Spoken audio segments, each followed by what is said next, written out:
Niggas still didn't get a new lamp. Still didn't get the new lamp. Very typical. First thing I fucking noticed. But,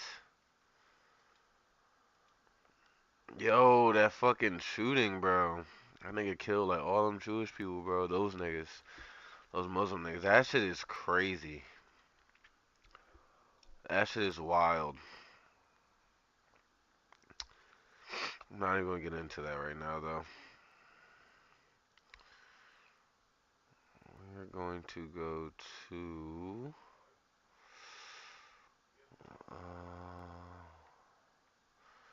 Here we go. Yeah, definitely. I'll get it when I get back. Yeah, the response that we were.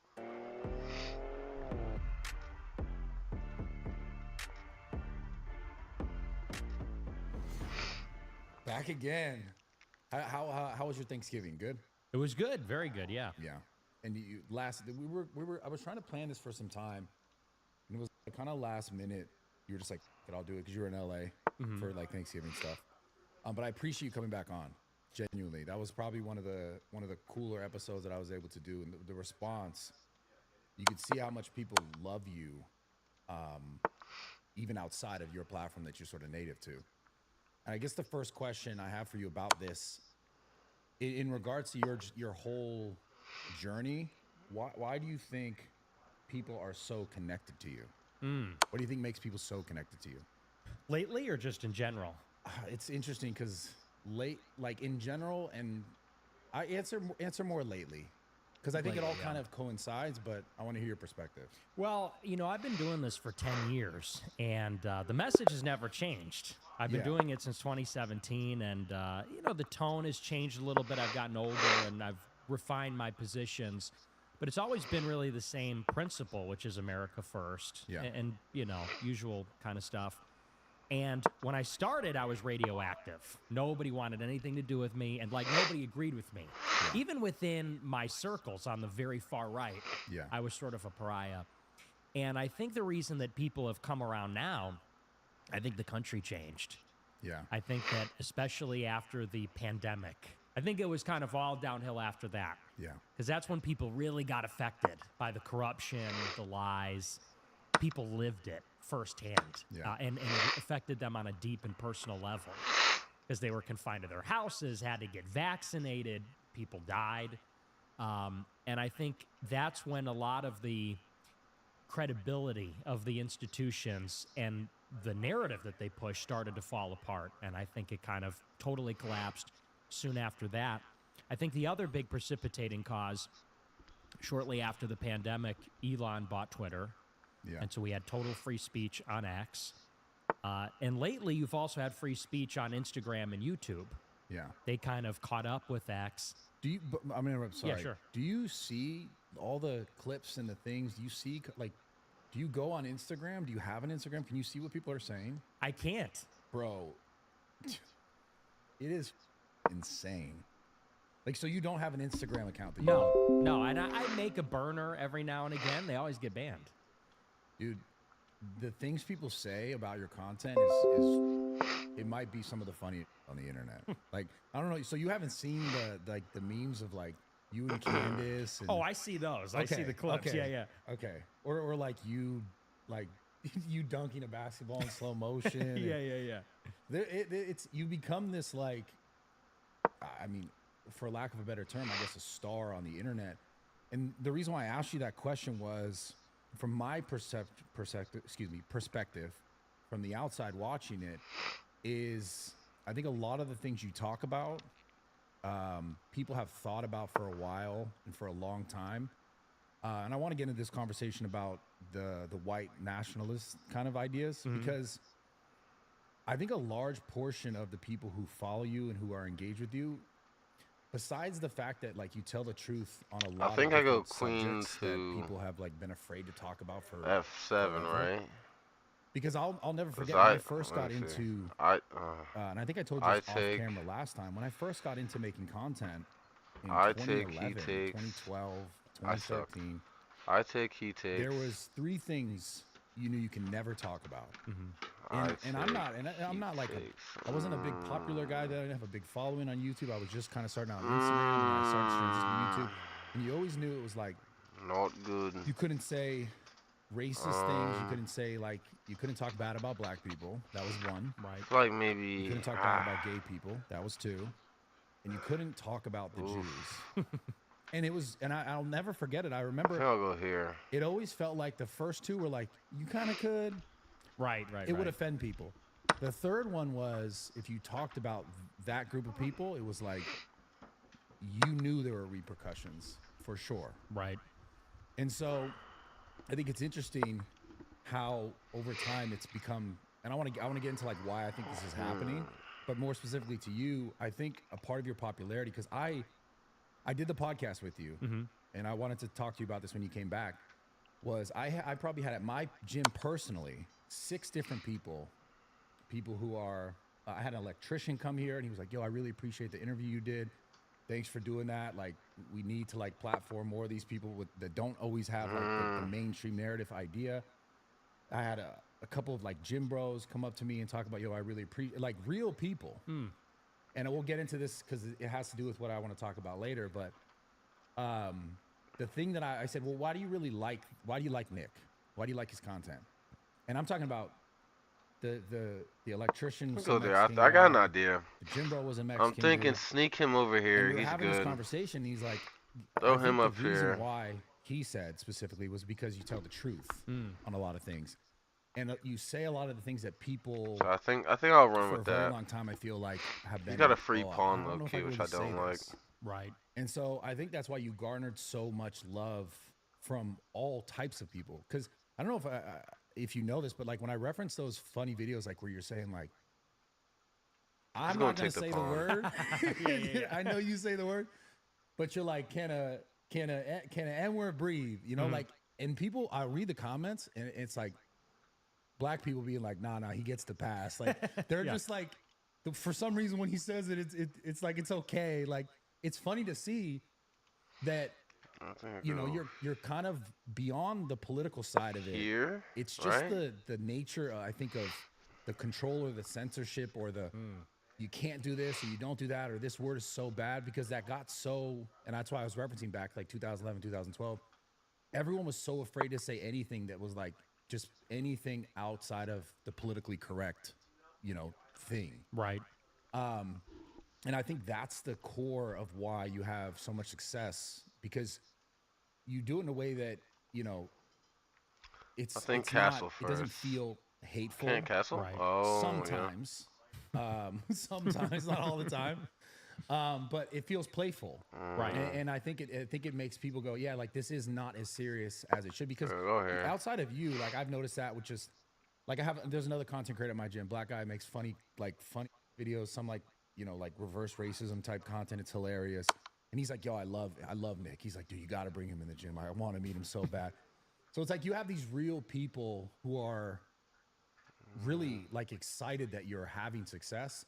And I think it was funny after, you know, you did my pod, and then that was like kind of like towards the beginning of like the mainstream like generational run, and then you're on these other podcasts, and everyone's reaction to you, you know, the Ben Shapiro's, the Daily Wire, the crew, the you know, all the people who are this guy's basically, they try to frame it as if like it's just incels, and it's just people who they have no lives, and that's why they're supported, and they have nothing else to live for, and you guys should get out and work, and this whole idea when they talk about it. Right. But that's just not that's not the people who are actually coming up to me in real life and saying, no, I like this is the reason why. And it's not always your political takes, it's how you carry yourself with I think this is just me. Right. And I whether it's political or whether it's you know, just making content, I've noticed over the last 4 or 5 years, that's the thing that makes people successful, is just the truth of like who they are as a person without trying to hold these filters and be like, I got to make sure everyone's okay with this. And I think that's why you have a large part of your I think it's in a success. castle. I go here. And so on that note, what's your perception when you start to get the run, you start to go up, and everyone's like, oh, well, you shouldn't listen gonna to try this guy Travis 'cause Queen. he says Okay. this one specific thing without like actually analyzing Don't or think I looking gotta at the other trap the things you're queen saying, and they now. just make you to be the villain I'm gonna again. just castle opposite side. Well, I mean, there are certain people that for them it's very political and they're panicking that people are listening to my show because on a deep level it's political. It's a political talk show. We talk about political issues and the things that I spotlight on the show, like for example, the Israel lobby, the war in the Middle East, Yeah. they find that very inconvenient. Like Daily Wire in particular, they're Yeah. obsessed with Israel, foreign aid, the wars. And so for them, they're basically trying to keep Oh cancel my culture gosh. together, which is no, you can't like this Huh? guy, you can't listen to this guy. He said that. Yeah. So Ah, that means he's disqualified. And I think you're right. A lot of people, they don't agree with crazy. everything I say. And the jokes don't always land, Yeah. but they see it and they say, here's a guy that's not part of the establishment. He's authentic. He's just being who he is. He's unfiltered. He's raw. And even people that are left wing, people that are not white, people that you wouldn't think are my usual audience, have some level of respect for that. Yeah. They say, I don't agree with any of this guy's views, but he's kind of funny. Or, seems like he's got his heart in the right place or something like that. Yeah. So I guess there's just a lot of fatigue about the level of control that we've been under for 10 years, whether you call wokeness, censorship. Everybody recognizes all of it went way too far. It was suffocating and oppressive. And now people say, we'll even tolerate who was considered the worst of the worst. It's better than what we had before. So, but I think that's a very specific thing. I think there's also a lot of people, and when I say the specific thing, I mean, there's a lot of people that have a political, a vested interest in people not liking me. Because Yes. what happens is if people watch me, if they get to know me, if they just sit down and watch the show, they see I'm polite, I'm respectful. I don't think I come at it from a place of hatred or mean-spiritedness. I think they see that I'm just a little provocative. I just don't have a filter. And I think everybody has someone like that in their life. Yeah. And that's the kind of comedy they watch or, whatever. And there's some people that still, for whatever reason, they're kind of like the remnant of wokeness. I feel like that's still out there in some places. Yeah. There's people that say, that they just are not comfortable with free thinking. They're not comfortable if you, like, for example, I did the Tucker Carlson interview. Yeah. And I had a comment in there where I said, I like Joseph Stalin. Yeah. And I see a lot of people go, oh, well, I don't like that. I don't like what he... And it's like, really? I mean, and people don't have to love the comment or maybe they don't understand where I'm coming from on that. But it's almost like they can't accept anything into their consciousness. They can't entertain a person or the idea if there's something that just doesn't pass through the filter, something that isn't mainstream or something that is, I don't know. I mean, are we allowed to have a controversial opinion? Are we allowed to say something that sounds wrong at first? I mean, to me, that's interesting. That's eccentric. That's different. But there's still like a remnant that's deeply uncomfortable with heterodox ways of thinking. So when you said that it's a Stalin thing, what did you mean when you say like you like him? Well, for me, I look at Stalin just like I look at the other figure in World War II. To me, these are historical figures. The painter. Right. The painter. The painter. And I saw people on Twitter, they're saying he's a Stalin admirer. And I'm like, what does that even mean? To me, this is like somebody saying he likes Oliver Cromwell and Napoleon Bonaparte. It's like, this is a figure from history. He's been dead for 70 years. And so I look at it from the lens of it's an historical figure from a deeply fascinating time who became one of the most consequential human beings in the history of mankind. And I think, I don't support murder. I don't support mass murder or forced famine or, the evil things that he did. But he's an object of curiosity and fascination for me. But, I guess it came out wrong or, people didn't like the way I said it. But that's what I mean by that. Yeah. You understand why they don't like it, because they just go straight from, oh, he likes this guy did evil things, that means you're evil. I mean, of course I get it, but on some level I don't really understand it because you know, it's like, for example, women these days are obsessed with serial killers. Yeah, that's How many Netflix shows are they going to make about, Bro. right? True crime and like the morbid that women are into now. It's like the worst of the worst.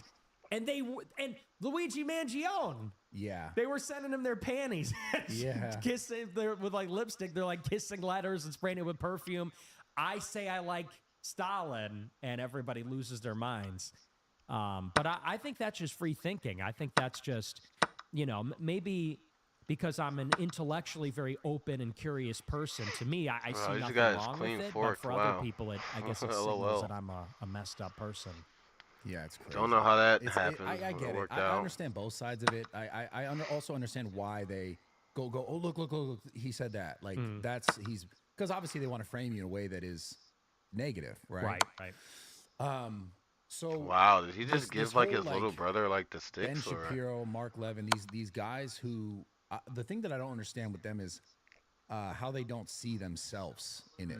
Like how they say all these things, and I don't see how they don't see everything else that they've sort of done or said, right? You know, you talk about the dual loyalty thing. Like, there's that clip of Ben Shapiro being like, the guarantor of my loyalty to the United States is because of Israel. Right. And I don't understand why they don't see that. Like, those, like, you saying you like Stalin and then being like, the reason why I sort of like ride or stand for this country that I'm in and I'm benefiting from is because of another country.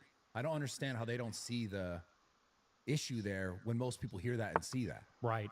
What's your take on that? Like, when I know you have your opinions on it, right? But like, why do you think they just believe that because it worked for so long that it should just work now? Or is it like, are they willfully ignoring their words? Like, Yeah, there's like a deep lack of self-awareness.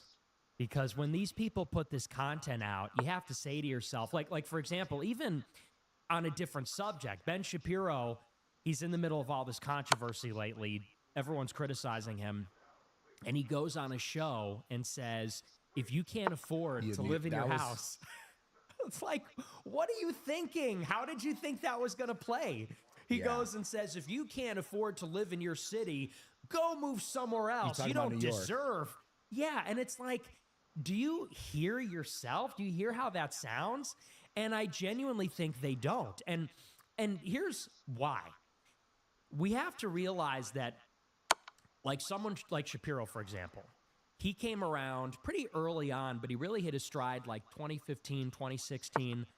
His entire career was built under the censorship regime. And so think about this from like the point of view of a business. If you're in any business, all of your competition is banned from bringing their product to the market, because that's really what censorship is. Yeah. Him and a handful of others were allowed to be on YouTube, Facebook, Instagram, and not just allowed, they worked together. For many years, Shapiro and his Daily Wire, they were like the #2 advertiser on all of Facebook. yeah. So they had like a deep partnership. They also had an arrangement, I'm told, with YouTube during the pandemic, where they basically made a deal. If they don't talk about the vaccine or COVID conspiracies, they could stay on the platform. So from roughly 2017 until 2022, that's like 5 years. That's a long time on social media. They had like a virtual monopoly or like an oligopoly where a handful of people were able to use the major platforms and nobody else could.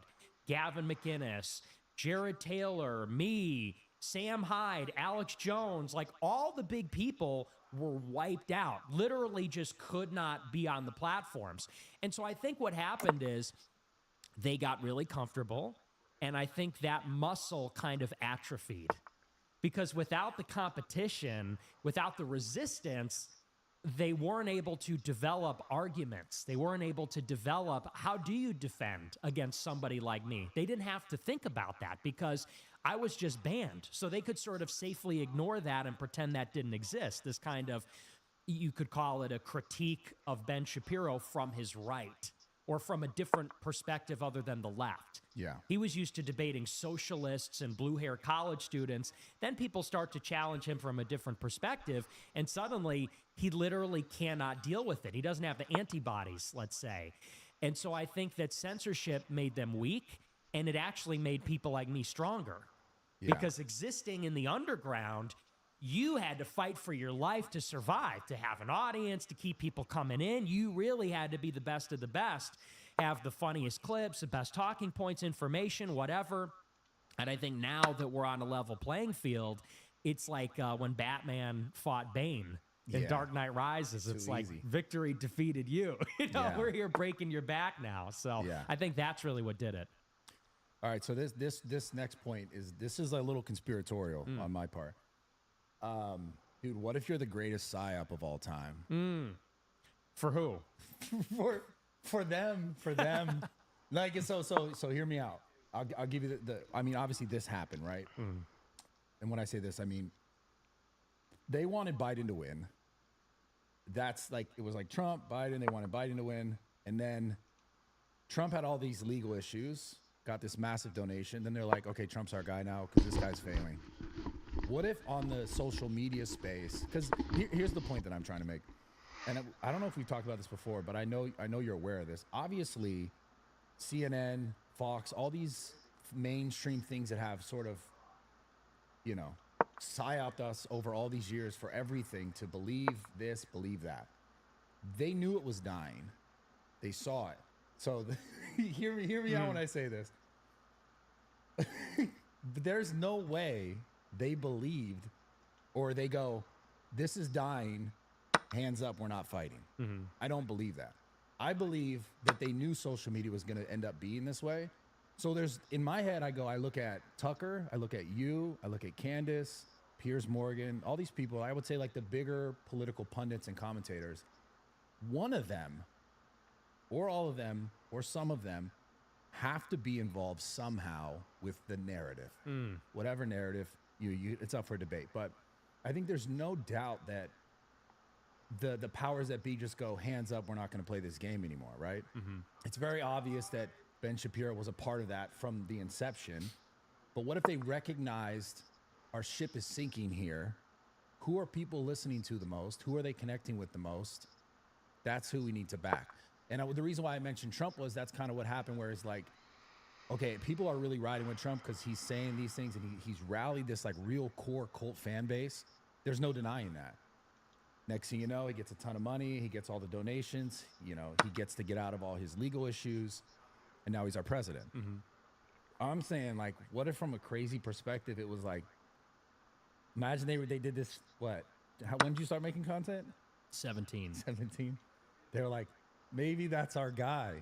Maybe they came to you. No, I don't know if they came to you then or they came to you at some point. We're like, listen, you're going to be sort of this pressure valve. You're going to release the pressure on this by speaking more directly about these things. I'm not saying this is true. I'm just saying it would be crazy looking back that if it was like, yo, what if you were the biggest psyop? Well, I would say, I mean, that's sort of an accusation. Yeah. I'm just saying, like, okay, I'm using you as the example, but there's Tucker, there's all these people. Because you know that moment it was like you guys were like Spider-Man in the interview where it's like, wait, I thought you were Fed. I thought you were Fed. That whole moment to me was just so funny because I'm like, someone's got to be the Fed. Well, it's interesting. Well, first I would say about Trump, he was backed by very specific interests in 2024. And it's sort of interesting because he was not even their first choice. In 2022, when I had dinner with him, it was coming off the midterm elections. So the midterms were early November 22. We had the dinner a few weeks later. And at that time, all of the donors were running for the exits. Like, Trump could not raise any money in 22. He declared his candidacy for re-election in 24, but he had no donors. All the donors wanted DeSantis. Yeah. DeSantis was their guy. Specifically, I'll name names. Ken Griffin from Citadel, big Wall Street guy. Silicon Valley, Elon Musk. He launched Ron DeSantis' campaign on Twitter, on a Twitter space. Yeah. Elon Musk and David Sachs from PayPal Mafia. And Miriam Adelson. She was a huge backer of DeSantis early on, too. So you had the trifecta. Wall Street, Silicon Valley, Israel lobby. They were all behind DeSantis. In 2023, he announced, and it was a total flop. And they recognized that. By the summer of 23, I think he announced in May, he totally fell off, and they jumped for Nikki Haley. Yeah. And there was this talk that Nikki Haley would win the New Hampshire primary, and then she'd win South Carolina, her home state, and then she could be the nominee. She would be the Republican, if you could imagine. Same deal. Mary Madelson was behind her. Ken Griffin. All these people then went behind Haley. She lost in New Hampshire. Or maybe she won. I forget exactly, but she didn't win by a lot. They were forced to accept Trump. Yeah. And in May or June of last year, Mary Madelson made the check out to Trump, and Elon went behind Trump, and Tim Mellon, the banker, all these people eventually went behind Trump, and Trump effectively sold out. Like that, it could not be more clear. He took a ton of money from the billionaires, and all you have to look at is the small dollar contributions. In 16, the small dollar contributions were like 60% of his total haul. In 24, it was like 30%. So it was like totally inverted. And he got tons of billionaire money. So I would say that when somebody is selling out, it's very obvious because they're getting paid. Me, I'm under attack by all these people. J.D. Vance hates me. Peter Thiel is trying to destroy me because I'm against Vance, which is his guy in 24. Elon Musk is always attacking me on Twitter. Yeah. The Israel lobby hates me. They're trying to get me banned. At all their meetings over the past few weeks, they're saying, we need to pass anti-Semitism laws to keep this guy. So, very clearly I'm against Wall Street, Silicon Valley, Israel lobby. But as far as the Tucker and Candace thing is concerned, there's something very interesting there. There's something subtle there. And I've been talking about this for a long time. If you watch me, I'm saying very clearly that our issue is that we have an organized Jewry in the world, which is to say that it's not every Jewish person that's alive, obviously. Yeah. But there are Jewish people as a group are very organized. They have federations, congresses, fraternities, like they're extremely networked and organized. And with organization comes collective action, right? Yeah. If you're one person, you can't make a difference. But if you have 100 people in a membership group and you're all rich or you're all lawyers or judges, now you got some juice. Now you got a little play. Now imagine this on a global scale. Jewish people are like the richest ethnicity in America, overrepresented in Harvard, Columbia, Yale, whatever. Super powerful.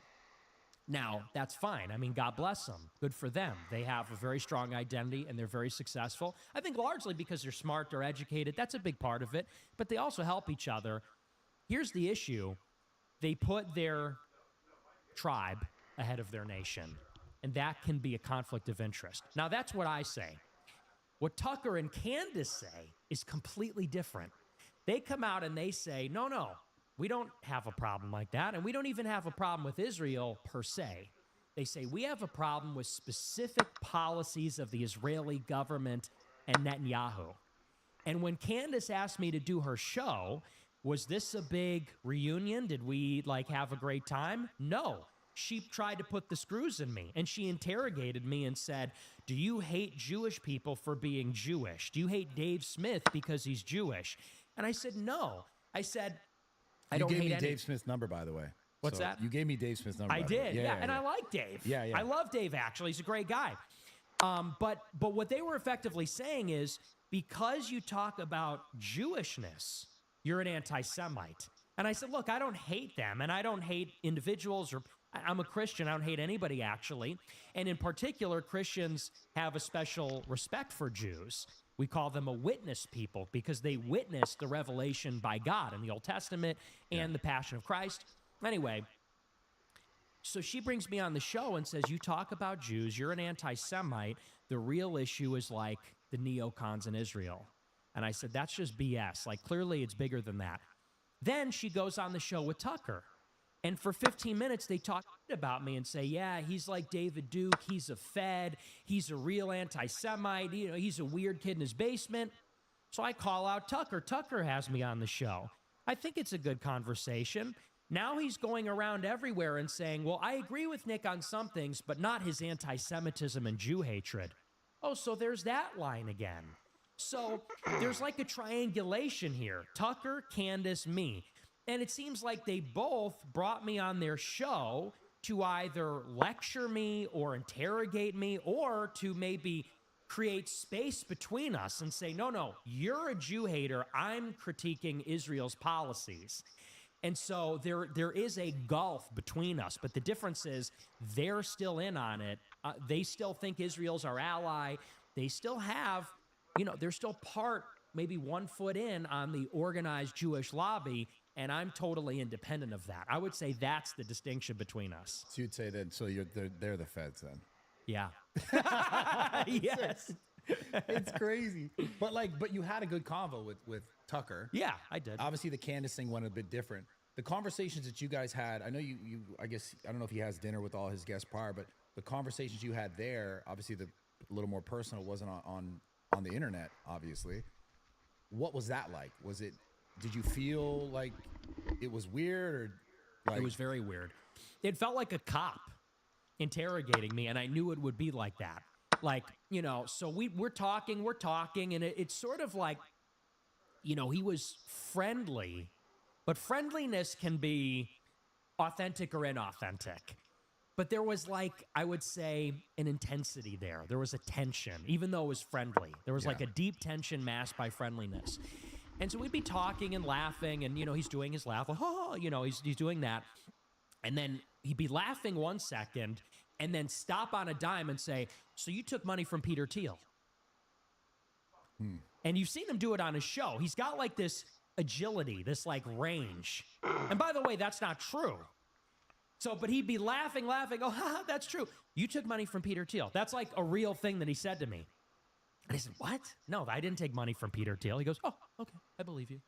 I said, who'd you hear that from? He goes, oh, he told me. He told him? Yeah. I was like, no, that never happened. He's like, oh, okay.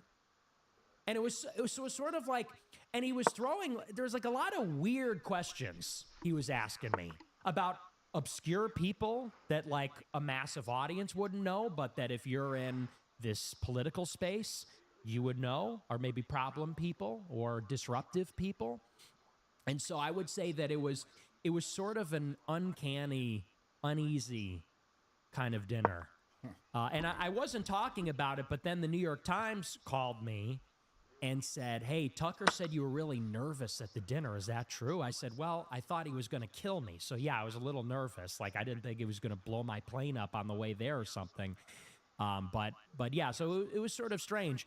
And what I don't like about it is we had this conversation, and everybody saw the conversation and said, oh, it was kind of just like a standard interview. It wasn't very intense or anything. It wasn't contentious. But we all saw it. Then he goes on every show for the next few weeks, and every single one calls me an anti-Semite. Every single one. He goes and says, oh, well, I don't agree with his anti-Semitism, his Jew hatred. And it's like, what is that? He goes on on Megyn Kelly. He says, I talked to one of the biggest purveyors of anti-Semitism to convince him to stop being anti-Semitic. Is that what everybody saw in that interview? Because that's not what I heard. That wasn't my discussion, at least as far as I know. And so that's the kind of two-faced, like, not direct stuff that I really don't like. Like, that makes me not trust him. Yeah, I get it. It's also interesting because it all feels like theater. Because then on the other side, the people are completely bashing him the whole time. You know, the Israel lobby. All these people are like, Carlson. They're still